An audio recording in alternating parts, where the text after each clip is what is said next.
So yeah, it's a lot of fun. And it's also, like I said, people have had their complaints, and it's the standard stuff. It's the spawn stuff, and then the skill-based matchmaking stuff, which is just the emptiest argument in games. And I think it has been for years. And I think that a lot of it comes out of people that stream this game exclusively.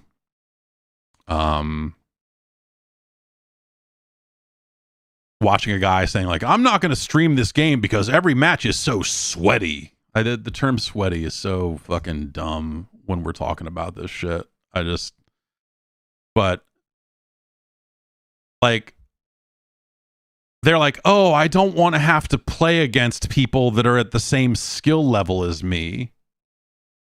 Like, oh, well, how about fuck you? Like, oh, what, you just want to play against the random population even though you stream this game fucking 12 hours a day, 5 days a week or whatever? So, like, obviously you're good at it.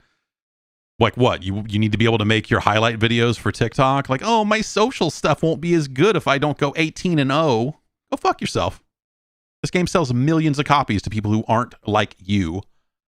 The game is much better for catering to a wider audience than it is to try to like fucking like narrowly focus on some kind of esports or like, you know, like really trying to appease the like quote unquote pro player.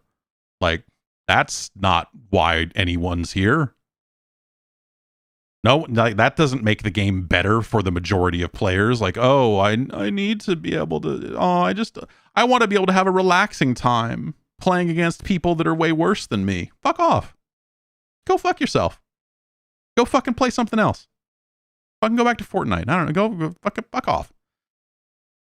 It is in some ways, it is similar to the problem that a game like Street Fighter V had, right? I mean, we think about Street Fighter V and some of its problems at launch. They were very focused on that kind of esports crowd and all that sort of stuff. And then you look at Street Fighter VI and the things that they are doing to kind of make that game appeal to a wider audience in the way that a fucking Street Fighter game should. Because Street Fighter isn't just esports. It isn't just super high-level competitive play. It's Street Fighter. They've made movies. They've made fucking action figures. Like, all this shit over the years. Millions of people, theoretically, can get into a Street Fighter game. But if you make it this narrow focus on just like, well, we've put all these features in here and we left out a story mode because who cares? And like, if you're really just trying to appease the pro player, you're leaving so much. I mean, you're leaving fucking money on the table, right? You're leaving millions of people, but forget the money aspect of it. You're making a game that like the millions of people that could want to play your game want to play it less. And so I look at all this stuff and, you know, people are like, oh, I can't believe this year's Call of Duty doesn't have bunny hopping and it doesn't have slide canceling and doesn't have all this. Like, fuck you. Good. Whatever. That's fine. You know, it would need to go one way or the other. It would need to have an extensive tutorial teaching the average player what all that shit is and why it matters. Or just fucking take it out. Like, who cares? It doesn't need it. I think this is the best game they have made since 2019. You know what? In some ways, I think this game is better than the first Modern Warfare reboot. I think that it's got really good maps in it. There's some maps in the previous Modern Warfare that I really like a lot and would still go back and play sometimes. But yeah, it's I think it's a hell of a game this year, and I think it's something that has a much wider appeal to a much wider audience. They've made a game that I think anyone can pick up and play, and you know, and being matched up against people that are of a similar skill to you is the whole fucking point of online competitive video games. If it's just going to match you up at random with someone who just fucking completely stomps you, are you going to keep playing it? No, of course not. So I don't know. Like, it's funny watching all these fucking people go like, and they've been caught a couple of times being like, oh, well, Halo 2, I think Halo 2 was the big example, I think. It was just like, well, Halo, it was good back then. And then someone who worked on that was like, that game super has fucking skill-based matchmaking. Like, I don't know what the fuck you're talking about. Like, it's You know, like Xbox has a patent, I think, on, I forget what they call it. It's not gamer score. It's, they have an invisible number. It's not MMR, but there is some sort of like behind the scenes Xbox player matching thing that they have always had at a system level that developers can tap into. Back on I want to say even the original Xbox had this stuff. But definitely by the time the 360 rolled around, they had this where it was just like, hey, you know, true skill. That's what it was. True skill. You know, like this has been a concept for as long as we've been really caring about online gaming on consoles. You know, obviously the PC and, you know, and I think if players want, you know, like maybe an option is to also allow private servers, which they do allow for private matches. Like if you want to stream yourself fucking stomping people, like get people from your community to join, you're probably better than them. And then you can fucking dance on their graves or whatever and put out all your highlight videos and ooh, look at you. And have fun that way, I guess. In a private match or whatever. But like, you know, prior to all this stuff, we just had server browsers and all that sort of stuff. And you could just join a server community and always try to find like a good, you know, that was always the thing. Like you jump from server to server and try to find one that was like, okay, let's find a server with people on it who aren't total dicks and people who aren't just crushing me 100% of the time, you know?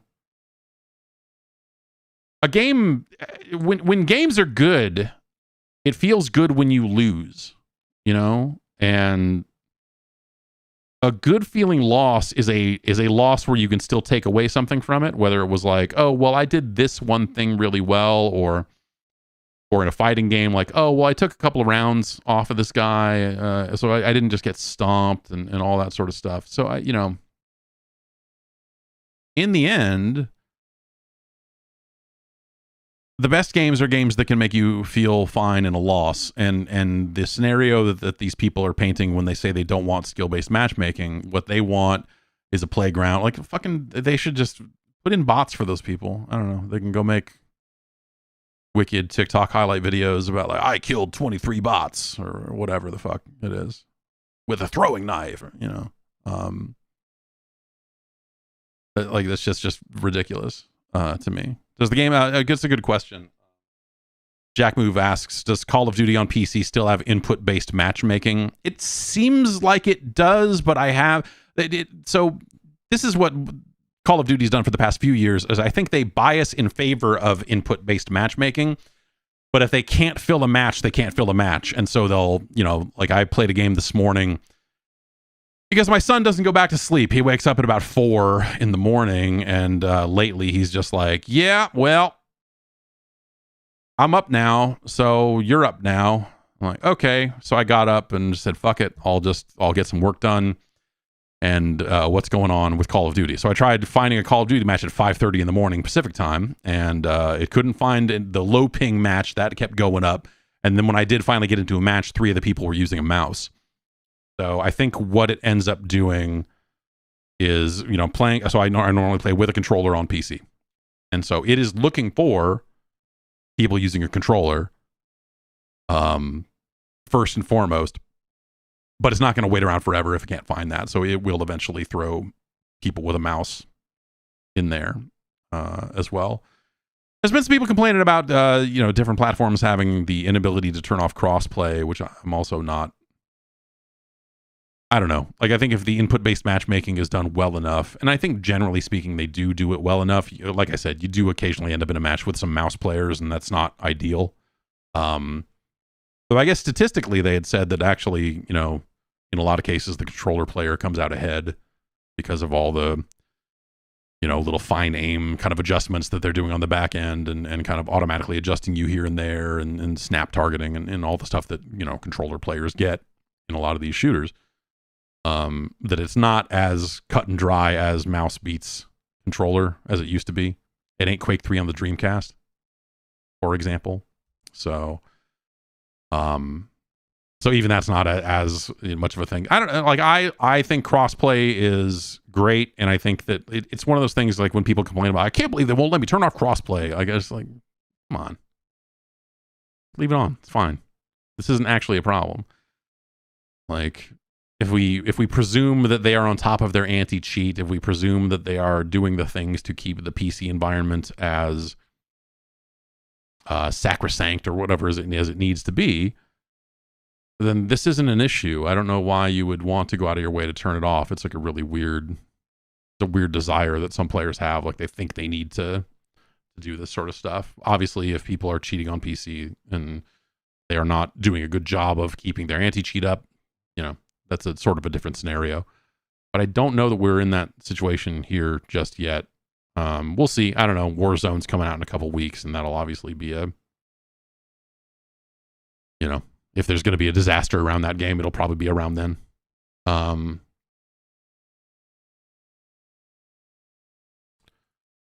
Anyway, yeah, I think it's awesome. I'm really having a terrific game, a terrific time with the game, rather, and I think it's definitely better than the last couple of years of Call of Duty.